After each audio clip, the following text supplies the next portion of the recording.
Hi, this is Leora Farkovitz with the Electronic Advantage.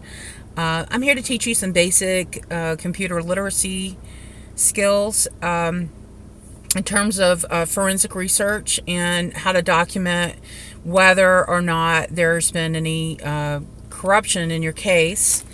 And I just dropped off my husband on the Upper East Side of Manhattan. He's he's a jeweler, and I take him to work to help his health, and just gonna drive on back to Queens while I tell you the story. So, why would you care about documenting financial fraud in your civil law case? Okay, if it's against a judge or a court-appointed professional. And just to kind of remind everybody what a court-appointed professional is, say that's like a guardian ad litem, or a attorney for the child, for a minor child, or a supervised visitation professional, or a child custody evaluator, or child psychologist. These professionals get hired from grants that are issued under the Responsible Fatherhood Initiative under the Title 4D of the Department of Health and Human Services. And that's how all of our family court money is harvested and used to pay for judges and these court-appointed professionals. Every time a county selects a vendor, and this is if it's a janitor or, a court-appointed professional, they hire them, and they're called vendors. You spell that VENDOR, and every county will have a vendor list. So if you write your county, or you go on their municipal website and you search for the words vendor list, then the vendor list will come up, and you'll be able to see who they hire as a county and pay to help them in their high conflict divorce cases. So that's all well and good. I'm not saying that the county shouldn't supply professionals or evaluate, the worthiness and fitness of parents or any of those things, okay? What I'm saying is that the people that are hired can't be found to be corrupt or bad actors. Like they can't, our tax dollars should not be used to fuel bizarre outcomes that are illegal, human rights violations, violation of our right to parent, that destroy our families, that expose children or former spouses to abuse, whether it's physical, financial, or mental. And so our money shouldn't be spent that way. One of the reasons that I really go after money is because if somebody takes your dollar and you pretty much know it's your dollar and that they should have taken it, and then if they spend it inappropriately, you know that too. Like if they use it to further a fraud or a crime, right?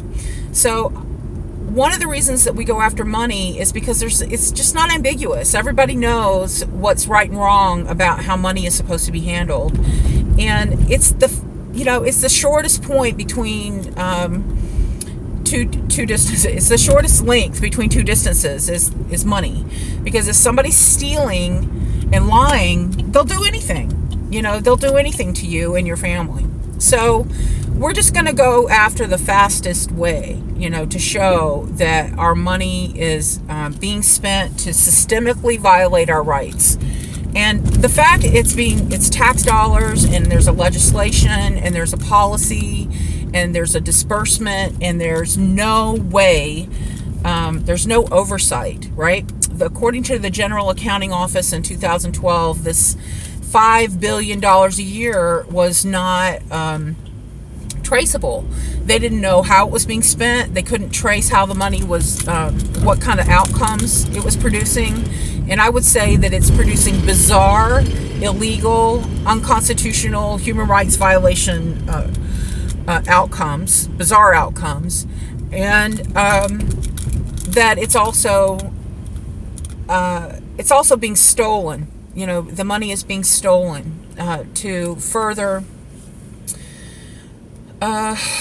abnormal, aberrant sexual preferences, to normalize those sexual preferences at our expense, and not just at the expense of our health and well-being and protecting our kids from crime, but also the financial well-being of our families and our communities too.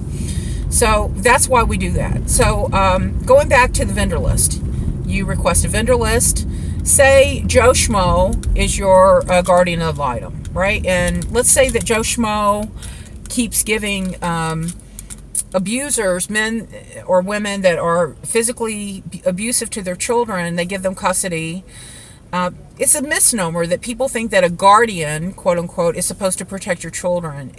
They're really just supposed to shepherd you through the process of preparing a co-parenting schedule. That's really all they're supposed to do. I've taken the training course in Connecticut in 2012, and it's not about protecting your kids. They're not mandated reporters. They're just there to make sure that both parents are spending time, because the philosophy behind this is based on Ron Haskins and the Brookings Institute. And what they say is that 80% of children who don't have a relationship with their father end up poverty-stricken. It's probably true. But even if it's true, it doesn't mean that we should sacrifice our children's mental and sexual health and physical health and ability to self-sustain and be independent and healthy and have appropriate boundaries and protected from crime in order to prevent any welfare. I mean, all we spend as a nation is $36 a person on a support infrastructure, for our community. So this is not a lot of money per person. If the principle is that we're going to that we want to save money. I mean, the thing that we want to do is we don't want our families to be destroyed and have the expense of that on our society, because that's expensive. It's expensive in happiness and productivity and success. If you want to make America great again, you better protect our families properly. And just because someone makes a bad choice in a spouse and a parent doesn't mean they should be stuck with it forever. You should be able to protect yourself from that. It's not an unreasonable request, and it's certainly possible to happen. So going back to the vendor list, and you find somebody that's been appointed by the court, and you suspect that they are corrupt and a bad actor and that they're misappropriating funds. You may think it because you're a paranoid lunatic and the queen of wackadoodle. I don't really care why you think it. You just have to prove it. So think whatever you want, be as crazy as you want. It doesn't matter. Prove your case with real evidence. And if you're the queen of wackadoodle, so hell, who cares? So in any event, you think that Joe Schmo is a bad actor. You get his name off of the vendor list. You find out the name of his company, his tax ID number, which is what your company, it's basically your company's social security number. It's issued by the federal government. And if you get any money from the federal government for, for providing services in a federal, state, or county capacity with a state block grant, it shows up in this certain database. And I'll give you a link to it below. It's called Transparency in Government Grants. And so what you do is you go to this website, and I'll going to do a whole separate class for this. This is just an overview. You go and you look up that person's name, and you see if they have received any fatherhood funding. And it can be access and visitation. It can be healthy marriage and family. It can be for all kinds of things, because this is the way a state block grant works. And this is why it's so hard to track if somebody is deliberately misusing the tax money, right? Which is a crime. So what happens is the state gets the money, and then somebody comes up with an idea to promote healthy fatherhood. Okay. And they say, well, a father who doesn't have an apartment that they can afford, that has an extra bedroom, for their kids to have their own room when they come to visit, it's really hard to get the funding together for that. So they create a program where the father gets first and last month's rent and help, getting into their own apartment so that they can function in tandem, with a custodial parent. So they create the program, they put it in place, X number of people apply for the support to the state grant, they receive the money, and then it's up to the federal government the level of oversight that each program has, and whether or not that program is being evaluated for what they call bizarre outcomes, or just whatever the outcome is, just to categorize or evaluate, whether or not the money is being well spent. So, and the reason they do that is because they want the most accessibility and the most creativity for the programs, and they're hoping that out of the 50 states, that they'll find good programs that are good for families and then be able to perpetuate them. Okay, that's all well and good, but what happens when you get some crazy guy who feels, who has some sort of narcissistic personality disorder, and he's, all pissed off because he's been prevented from persecuting his wife and children because they didn't listen to him the way that he wanted them to, and that he, he really is going to use that apartment for, or that money, or to create a program that's not legitimate. Here, I'm going to switch you. Well, I wanted to switch you around, but I guess I can't, because I wanted you to be able to see the bridge. Maybe some other day I'll do it an external view. In any event, what you want to be able to do is you want to be able to track where that money is used and how. And so sometimes, people who are part of like organizations that want to normalize pedophilia. Hello. What the hell happened here? I didn't realize I couldn't turn left. Oops.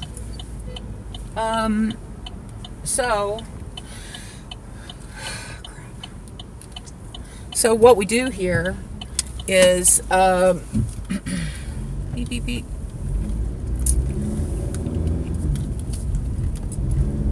I don't know how I got so messed up. So what we do is we look up and we see that, say we look up Joe Schmo's name, and we look up Joe Schmo's nonprofit organization, called it,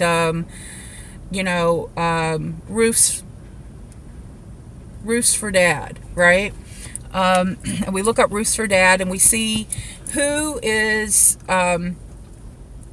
who's on their board of directors, who do they pay, what kind of projects are they doing? What other sources of income do they have?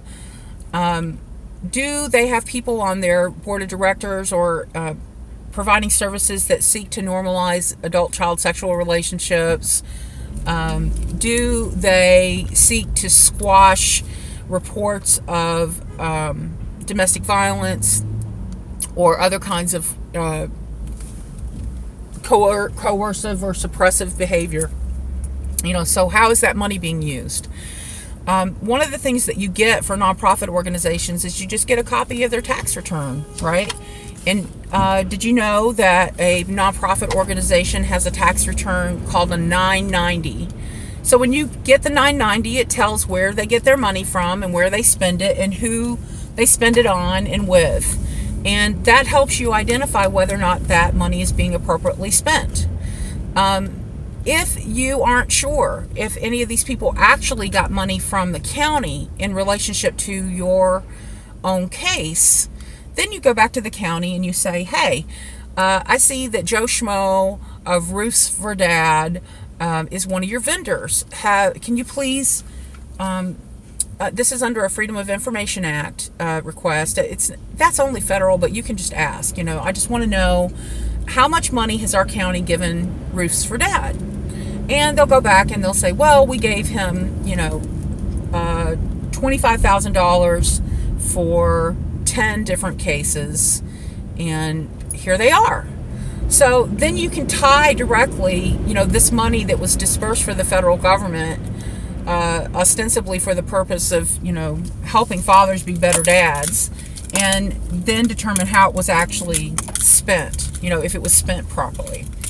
And that's how you do it. You do it with each and every subject. And it takes a ton of time.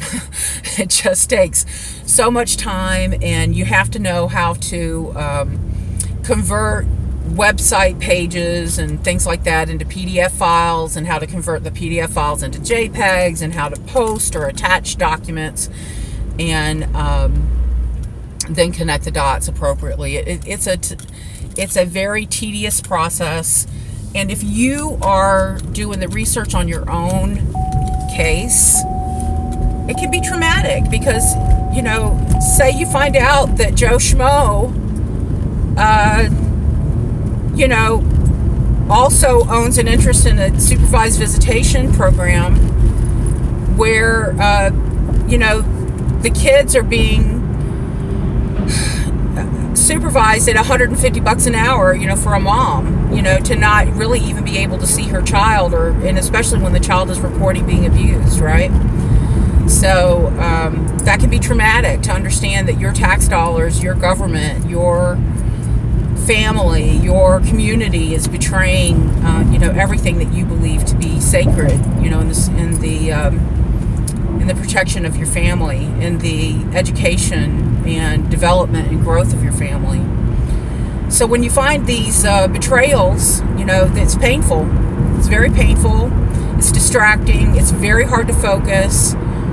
Some people manage the stress of that by they only spend an hour a day on it, or they hire a disability specialist to do the work for them.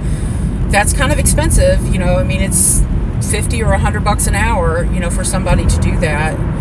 Some people do a discount and stuff like that. I have done it for free. I've done it at a discount. I can't handle the stress of it, honestly, for myself or other people anymore. It's just too painful. It got to me over time. I have a heart condition from it. The stress of it was just massive. So, what I can say is that we should all either take the time to think things through thoroughly and document things through thoroughly. I can show you different tools and methods as we go along, and we should help each other. If you can find somebody, I never could do this. This is really just a total crapshoot if you can pull this off. But what I found helpful was, if somebody could work on my case while I worked on theirs, I don't get traumatized when I see what happened to you as much as I see when it happened to me. When it happens to you, I just get mad and want to help you. That's my big solution to everything, right?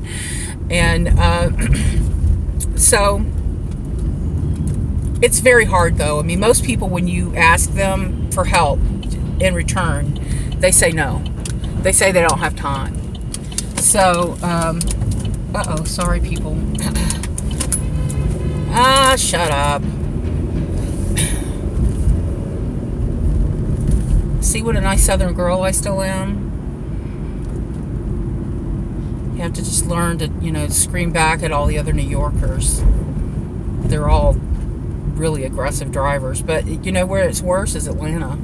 So don't think just because it's New York, that it's not a thing. So, anyway, that's our lesson for today. What you do, how you track it in general. I'm going to leave you with a story of a woman. I'm not allowed to say her name. But, when I met her, she had to quit law school in order to fight her own custody case. And her son he had evidence that his father was, being sexually inappropriate towards him. And so she was trying to, protect him. The father was super, super rich and lived in San Francisco. And so what ended up happening on her case was that she figured out that the judges in the county where her case was were, Jesus Christ, had created a fake nonprofit and were paying for the salary and benefits of judges in this county. So she proved that they illegally set up the nonprofit in the courtroom using the courtroom's address and equipment, and that they were falsely claiming that every litigant that came through the court was being served by this nonprofit. And that's how they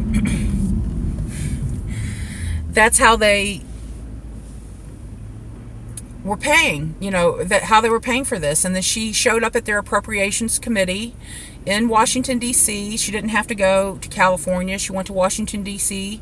And she said, you've been giving $10 million a year to this nonprofit based out of this county.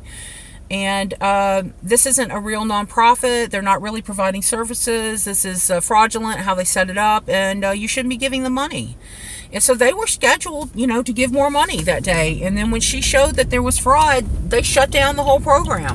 It was over. And that was the end of the story. So I have seen this happen a couple of different times. It really takes a lot of detail work and planning and strategy and scheduling and money, to do. But it definitely can be done. And I believe that there's certain international human rights cases related to the loss of parental control and direction based on an illegal federal policy that can be tracked back to these federal funds. And that if we can show that there's a pattern of misappropriation and malfeasance across the country, and it's based on, you can call it toxic masculinity, you can call it toxic patriarchy, you can call it gender bias, you can call it fraud, you can call it narcissistic abuse. I don't know what you want to call it, but whatever it is, I think if you can connect the dots between a fallacious federal policy that's illegally funded and has bizarre outcomes that belie the fact that it's not an accident. Those outcomes are bizarre, not because they're anomalous. They're bizarre because the policy is faulty, and the policy is damaging and destructive, to the nation as a whole. And it's based on, the same people that are using federal tax dollars to fuel human trafficking and child trafficking and, all these other illegal activities. It's the same people.